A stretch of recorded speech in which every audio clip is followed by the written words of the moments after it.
the second I said that, and at the time had no idea that I had any sexual trauma or anything.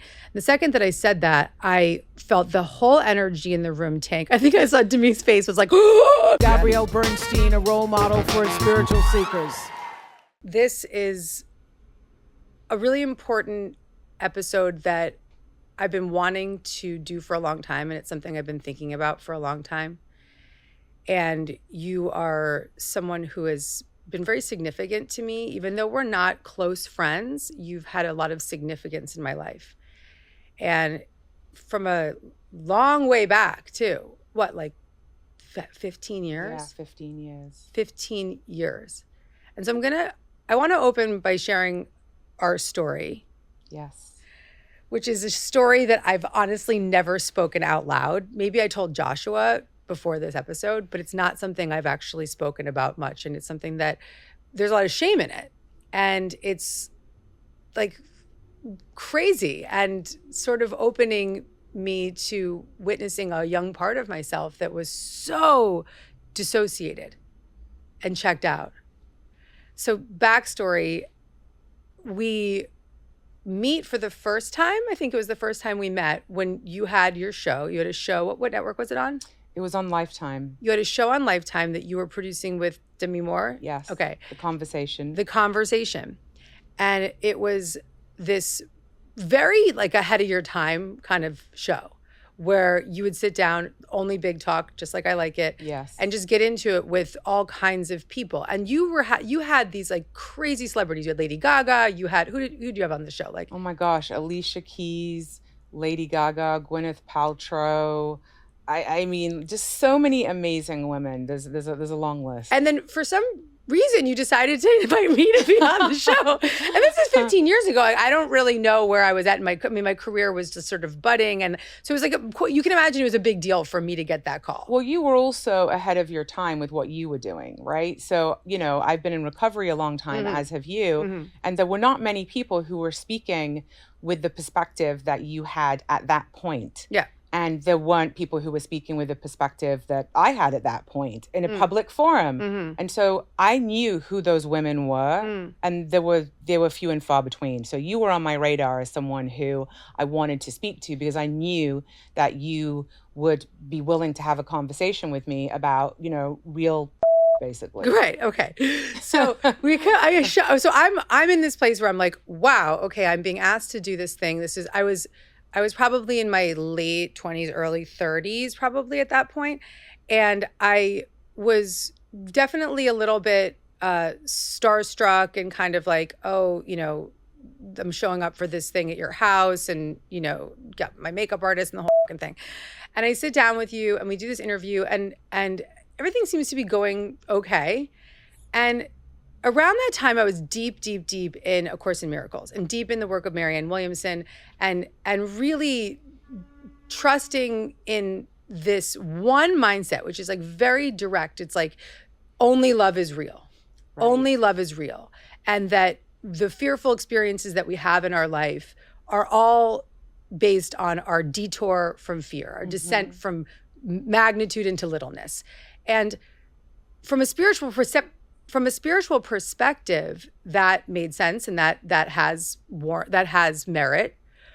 But when it's spoken about in a way that's sort of just cavalier, it can be really fucking offensive. And so we're sitting there and we're having this interview and you say, I don't even know how it happened, but I said something about really believing in fear and how fear takes us out, but that doesn't matter what happens to you, that whatever your situation could be, it's the same issue, it's the same fear response. And I said, very casually, like like a woman being raped could be having the same fear response as somebody who was bullied in high school, or it was something like that. And the second I said that, and at the time had no idea that I had any sexual trauma or anything. The second that I said that, I felt the whole energy in the room tank. I think I saw Demi's face was like, and your response was so hardcore and brave, and you were like, well, that's my story, bitch, you know?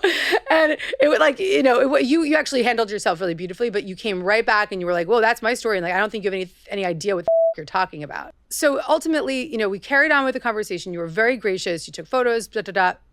You know, as you can expect, this episode did not air. Mine did not make cut. And I knew from the moment that I said that was just not on track with what I was trying to say, but also just sort of very ignorant and cavalier. Fast forward a decade later, or maybe longer, we're on the phone just having a conversation. And you were cool. You stayed my friend. You were like, we still collaborated in ways like you were cool. You weren't like, I'm going to write her off. Like you kind of just saw it as like, okay, she misspoke, but I'm not going to not be friends with her. Yes. And you were very supportive of me, ... Fast forward a decade later and we're on the phone and we're talking, and it was just around the time that I had remembered being sexually abused as a child, and that it was so dissociated.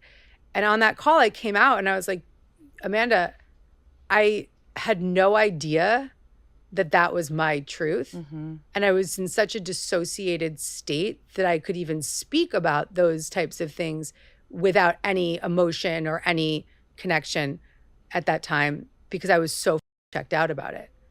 And I apologized to you. You did. And was able to just be in a really beautiful, one of the more beautiful conversations of my life. I can see it. I'm like, it was in my kitchen on the sofa talking to you, and it just went on and on and on. And it really just opened my heart, one, to you for having the grace to be able to carry on a friendship with me, even in the midst of some of that discomfort, but also for myself, just looking back and having so much compassion for that 30-something girl in that room who was just so in her dissociated state, so checked out, so removed from reality, and looking for spiritual answers, but not understanding that there was therapeutic healing that had to occur. Thank you for sharing that story. It's a very vulnerable and brave story to share with your listeners. And I think it's really important to share because you are someone who walks the talk. And it is why I've always been drawn to you as long as I've known you. Because you are a woman like I who have lived through these things and who is struggling to find answers and solutions the same way that your listeners are and the people who are, you know, drawn to you. Right. And it's the same path that I walk. Like right. You cannot transmit something you don't have. We know that from recovery. We can't give anything to anyone else that we don't already have for ourselves and we haven't right. already experienced. And, you know, for me, that moment with you, interviewing you, I, as a survivor, have a lot of compassion and understanding that, you know, healing is not linear and that, you know, what you said was something that came from a place of, you know, you hadn't got... Ignorance, place of ignorance. Yes, a place of ignorance. And also just lack of awareness. And I never want to shame anyone for that because I know for me, there have been countless times in my life where I have lacked awareness and people have given me the grace and the space to allow for that.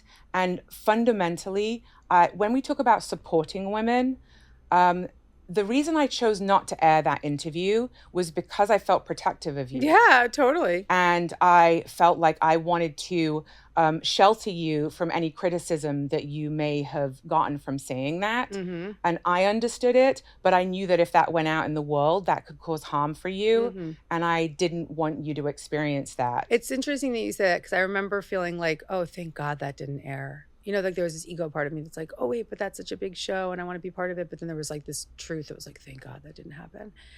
I want to reflect that a lot of folks I witness now that come on my show that are coming to me with questions about sexuality or questions about their relationship. And I can see their dissociation. I can witness them in their lack of conscious awareness of something that might have happened to them. And being someone who has had that experience of being dissociated from a memory, now I can see people everywhere. I'm like, there's something coming there. Yeah. And you know, that stuff gets revealed to us when we're ready, you know, and it's not my job to decide when somebody is ready to see something. I'm not their God, you know? And I think as someone that interviews people, I've always been very mindful of not pushing people and asking them too many questions into a direction that they're not ready to go. Yeah. You know, because everyone has their own timing. If you like this video and you want to get more Gabby, check out the next one right over here.